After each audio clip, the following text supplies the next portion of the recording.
Disney is a company that has managed to attain a certain place within popular culture, with a large majority of people growing up on their films, television series, and properties in their childhood. In recent years, Disney has especially attempted to mine a lot of their back catalog to entice consumers to see their latest movies in theaters or sign up for their new streaming service. This has led to the accusation that Disney relies too much on the pre-existing IP they've either created in-house or acquired through buying other companies. Nostalgia is a powerful selling tool, but it's not exactly a new one for Disney. When Walt Disney jumped into making animated features, he specifically chose a familiar fairy tale almost everyone learned as a child. Adapting the famous Brothers Grimm story, the Disney artists used the known story points of the fairest one of them all, the Seven Dwarfs, and the Poisonous Apple to create what would ultimately become the most popular version of Snow White. When Disney then started producing live-action films, he used classic books that had been passed down to each generation, such as Treasure Island and 20,000 Leagues Under the Sea. So many of Walt Disney's pursuits came out of a desire to bring to life the dreams and imagination he had as a child. Almost everything he did was driven out of nostalgia. When entering Disneyland, the first area you visit is Main Street, USA, which was specifically designed to evoke Walt Disney's childhood in Missouri. When the park opened in 1955, he knew this section would not only bring back nostalgic memories for himself, but those of his generation too. Nostalgia has fueled Disney's marketing strategy for decades. They've made sure children of every age are familiar with their brands, properties, and characters, in the hope that when they grow up, they will later introduce them to their own offspring. This was part of the reason behind Disney's decision to re-release their classic animated films every 7 years, in the hope parents would take their children to see Pinocchio and Bambi and Lady and the Tramp, much like their own had done. This tradition continued onto the home video age and has certainly been a major focus in advertising Disney Plus to the masses. Part of the appeal of buying a Disney Plus subscription for many parents is them getting to revisit the Disney Afternoon series and show them to their children. If it weren't for nostalgia, I don't think Disney Plus would have reached 10 million subscribers in its first day. Where Disney has certainly proven the impact they've had on generations is at the box office. Just about every film they released this year was based on a property they've had success with in the past, whether it starred a Marvel Comics superhero, was a sequel to a long-running series, or remade one of their earlier classics. To put this in perspective, their newest IP that got a theatrical release in 2019 was Frozen 2, a sequel to a film that opened 6 years ago. A lot of people have been annoyed at the massive success of Disney's movies, like their remake of The Lion King. However, I looked at the billion-dollar grosses on The Lion King in a different way. To me, they told me how much people still cherish the original film and think highly of it. The Lion King is a property that has become one of the most trusted in the Disney canon, and I don't think the remake would have done nearly as well if people did not love the original film and wanted to see a new take on the story. Okay, new might be pushing it, as the remake was just the original film, but with different voice actors and animated in a photorealistic style. But these remakes are not erasing the animated classics like some people are prone to exaggerating. In fact, when I watched the remake of Lady and the Tramp on Disney Plus, the app notified me during the end credits that the original film was also available to watch on there. There's also the claim that they're just exploiting their classic properties without understanding what made them so appealing, which I disagree with.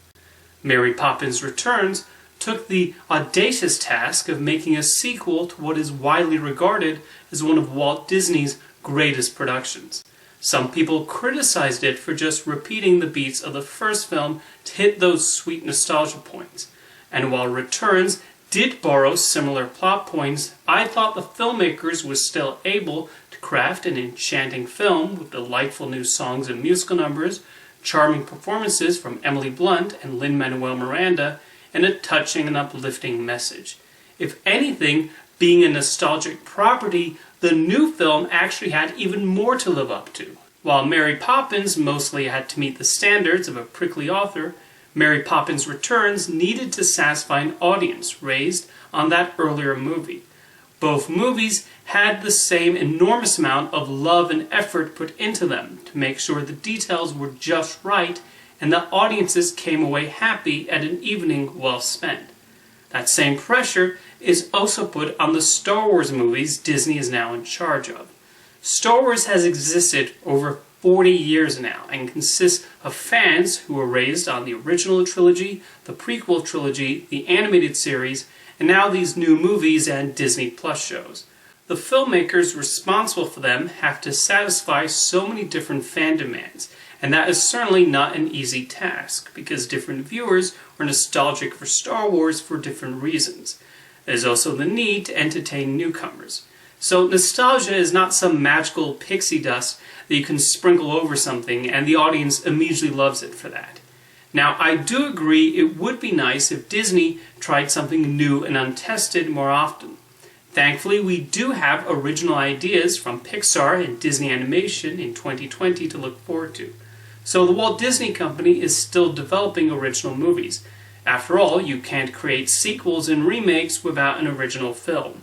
Does nostalgia have its downside? Certainly, although I blame this more on the consumer than on the studio. You know those memes you see in the vein of, "This isn't for you, children"? I find that sort of gatekeeping very disconcerting. Yes, you watch the first Toy Story movie 100 times on VHS. That does not mean someone born 15 years later cannot also enjoy and love the series as much as you did.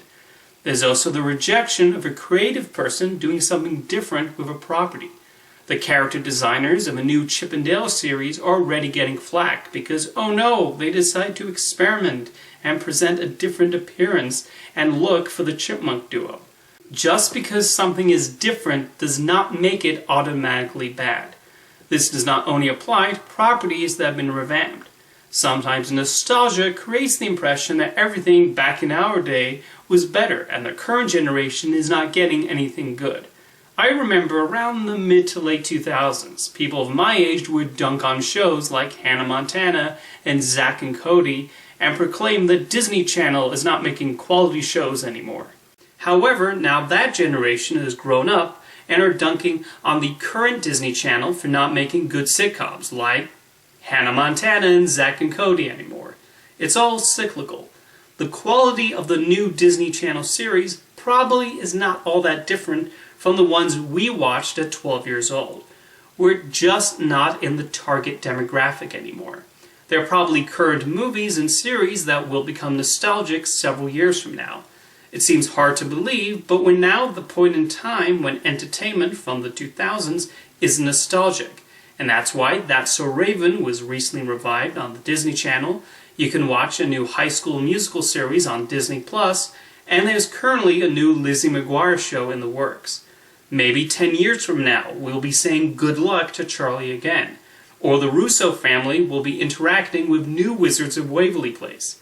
Nostalgia will always be a key part of Disney's DNA, and there's nothing wrong with them wanting to dig into the past and create something that brings multiple generations together.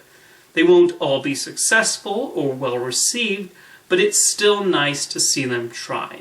And there will still be original ideas coming out of the Mouse House, whether it's an inventive animated series from a budding creator, the next classic from the talents at Pixar and Disney Animation, a live-action blockbuster hitting theaters everywhere, or a charming comedy ready to stream on your mobile device or television. I don't always like everything Disney produces, but I nonetheless appreciate the effort and the ways in which the filmmakers attempt to bring audiences to other worlds. See you next time.